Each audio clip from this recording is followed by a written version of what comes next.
আসসালামু আলাইকুম। ওয়ালাইকুম আসসালাম। ভাই তো ম্যাজিক চা পয়েন্টের মালিক। জি আলহামদুলিল্লাহ। আপনার নামটা একটু আমাদের জানাবেন।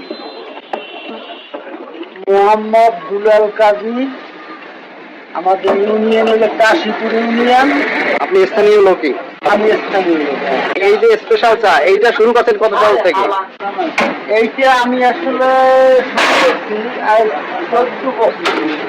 আপনি তো সোশ্যাল মিডিয়ায় অনেক ভাইরাল।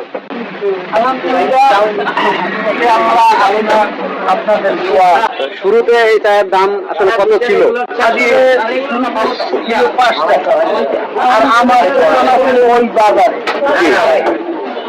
আমি অনেক কষ্টের মধ্যে আর কি ছিলাম, অর্থাৎ আমি আমার পেশা আসলে মুদি দোকান। জি। মুদি দোকান সরকার ভাঙ্গি ফেলার ভাঙ্গি ফেলার পর আমার কোনো উপায় ছিল না, যদি আমি চায়ের দোকান দিয়েছি।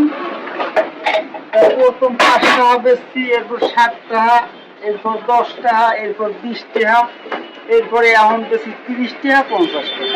আপনার যে চা, এই চায়ের সাথে আপনি স্পেশাল কিছু জিনিস পরিবেশন করেন, তো এই পরিবেশনের পরে কি চায়ের এই ভাইরাল ব্যাপারটা হয়েছে, না শুধু চায়ের জন্য ভাইরাল হয়েছিলেন? আসল চায়ের জন্য চা মানে আমার ওই অনেক দূর যে চা খাই চাই তো মানুষ, এরা আসলে নিজেরা চিনতে পারছেন আসলে এত সাপুর ম্যাজিক আছে। এই তারাই নাম দিয়েছে ম্যাজিক। মানে ম্যাজিকটা এটা কাস্টমারের দেওয়ার নাম। কাস্টমারের দেওয়ার নাম এবং কাস্টমারের দেওয়া ওই সাইনবোর্ড। এখন যে পর্যায়ে আছেন আপনি তো আলহামদুলিল্লাহ খুশি তো? আমি আল্লাহর কাছে লাখ লাখ শুকরিয়া।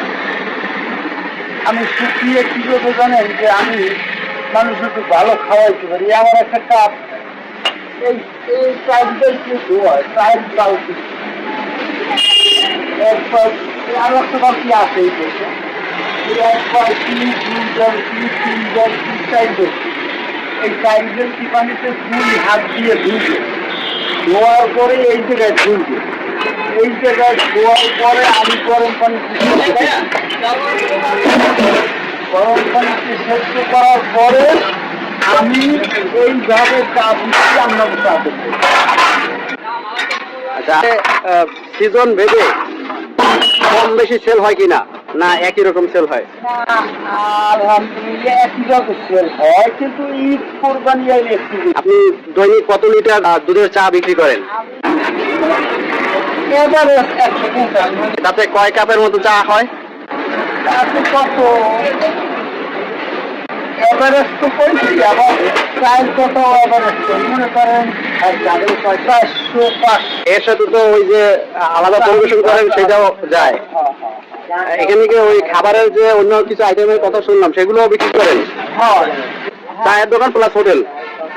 হোটেল তো না, ওই শুধু আমি একটু হাউস করি, একটু আঁশ রুটি এই বেশি আমার জিনিসটা বেতন কখন? ওইটা ওই একই চাইবে সকাল বিকাল দুপুরবেলা?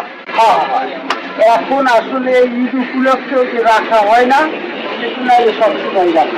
সেটা শিডিউলটা কত, কখন থেকে কখন শুরু করেন আর শেষ করেন? আমি বেলা 3টেই শুরু করি, রাত্র 11:30-11:30 পর্যন্ত। ভালো লাগলো আপনার কথাবার্তা শুনে। আরো সমৃদ্ধ হোক, আপনার প্রশংসা চারিদিকে ছড়িয়ে পড়ুক, আপনি আরো বিখ্যাত হন, এই প্রত্যাশায় আজ এখানেই রাখছি। আমাদের জন্য দোয়া করবেন, আর যারা এই ভিডিওটা দেখছেন লাইক করবেন, কমেন্ট করে আপনাদের মতামত জানাবেন, শেয়ার দিয়ে আরো সম্প্রসারিত হওয়ার সুযোগ করে দেবেন, এই প্রত্যাশায় এখানে রাখছি। আল্লাহ হাফেজ।